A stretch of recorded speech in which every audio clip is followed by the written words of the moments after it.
Okay, so let's jump into what seems like a pretty significant development regarding Russia and Ukraine. Right, this potential face-to-face meeting in Turkey between Zelensky and Putin. Exactly. We're digging into a Fox News report on this today, trying to understand, how this came about, what are the stated goals, the conditions. And crucially, what it might actually mean for the conflict going forward. Yeah. What's really interesting straight away is, well, who's involved and why they're pushing for this meeting. It's apparently set for Thursday in Istanbul.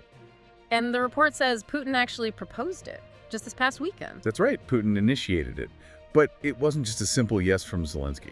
No, definitely not. The report points to President Trump really pushing Zelensky to agree, said immediately, apparently.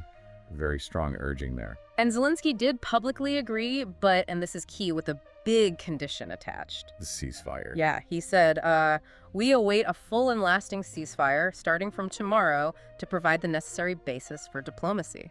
Right. He also mentioned hoping Russia wouldn't, find excuses this time around. That condition, an immediate ceasefire, that really sets the stage, doesn't it? It's a high bar right at the start. Absolutely. It highlights this need for, actual de-escalation on the ground before they can even really start talking properly. Okay, so that's Zelensky's stance. What about Putin? The report says he wants talks without preconditions. Yes, without preconditions and aimed at a lasting peace. That's the phrase used. Lasting peace sounds good, obviously, but without preconditions. That seems quite different from Zelensky's demand. It is, and it's especially relevant given, as the report notes, Putin hasn't really offered many concessions, if any, up to now. So it makes you wonder, what does lasting peace even mean to each of them in this context? Well, yeah. And Putin apparently now says the talks need to address the root causes of the war. That sounds potentially huge. It does. And that's where things could get complicated very quickly. Root causes could mean very different things depending on who you ask. Like what might they each point to? Well, for Russia, you might hear about NATO, the status of Russian speakers, maybe questioning the Ukrainian government itself. Okay. Whereas Ukraine would likely say the root cause is, quite simply, the invasion and the violation of their sovereignty. So a fundamental disagreement on the core problem from the outset, that could be a major roadblock. It certainly could, though the report also mentions Putin plans to talk with Turkey's President Erdogan to help facilitate things. He seems to think this could lead towards a ceasefire. So Turkey's still playing that mediator role. Seems so. And Putin also had some, let's say, pointed comments. Yes, the curator's comment. He said their proposal is on the table, but it's up to Ukraine and their curators, implying what exactly? Well, using curators like that, it's often code in Russian political speak for, Western powers, the U.S., maybe Europe, who they claim are pulling the strings in Kiev. Right, trying to suggest Ukraine isn't acting in its own interests. Exactly. It sort of delegitimizes their agency. But interestingly, the report also says Putin is open to some new truces, a new ceasefire, during the talks in Turkey. As a first step. Yeah, potentially as a first step towards something more sustainable. So maybe a bit of flexibility there on the immediate de-escalation, even while talking preconditions for the bigger picture. Okay, let's circle back to President Trump's role here. His push for Zelensky to go was really strong, immediately. Very forceful, yes. The report quotes his social media post, saying Putin wants to meet Thursday to negotiate an end to the bloodbath and that Ukraine should agree right away. His reasoning seems to be, find out if a deal is even possible. Right. He says, at least they will be able to determine whether or not a deal is possible, and if it is not, European leaders and the U.S. will know where everything stands and can proceed accordingly. So it's framed almost as an intelligence-gathering exercise, or at least a crucial test.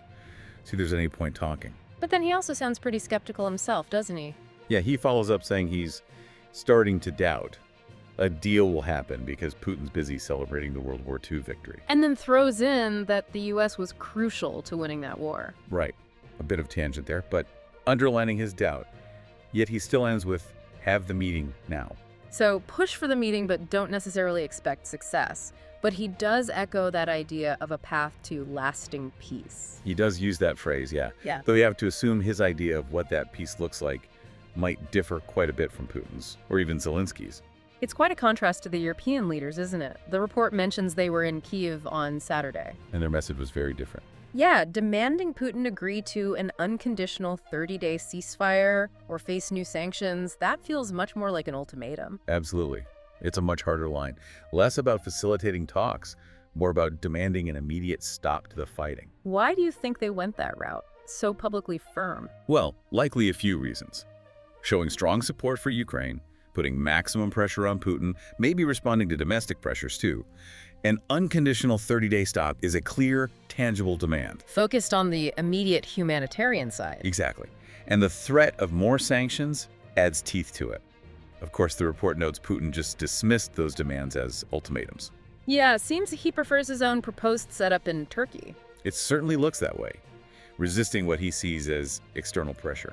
And we should probably remember the timing here. There's actually a ceasefire currently in place, right, for the WWII anniversary. That's right. A temporary, likely fragile ceasefire marking the end of WWII in Europe.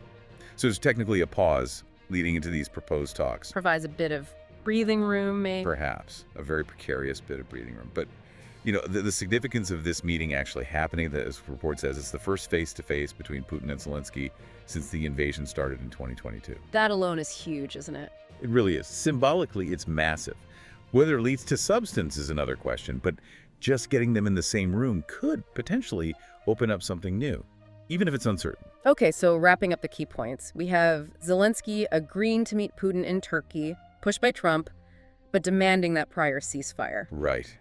Then Putin agreeing, wanting talks without preconditions, but focused on lasting peace, maybe hinting at a truce during the talks. Meanwhile, Europe's demanding an immediate 30-day unconditional ceasefire, which Putin rejected. A very complex picture with lots of moving parts and different pressures. Absolutely. And the uncertainty about what might actually come out of this meeting is, well, it's huge. Could it be a real breakthrough? Yep. Or just, diplomatic maneuvering? It's very hard to say. The preconditions are different, the history's fraught, the positions seem pretty far apart. Exactly. It makes the outcome incredibly unpredictable. So, thinking about all of this, the different demands, the external pressures, the history, if you had to pick one single thing, what do you think will be the most critical factor in determining if this meeting in Turkey actually makes progress towards peace, or if it just becomes another missed opportunity?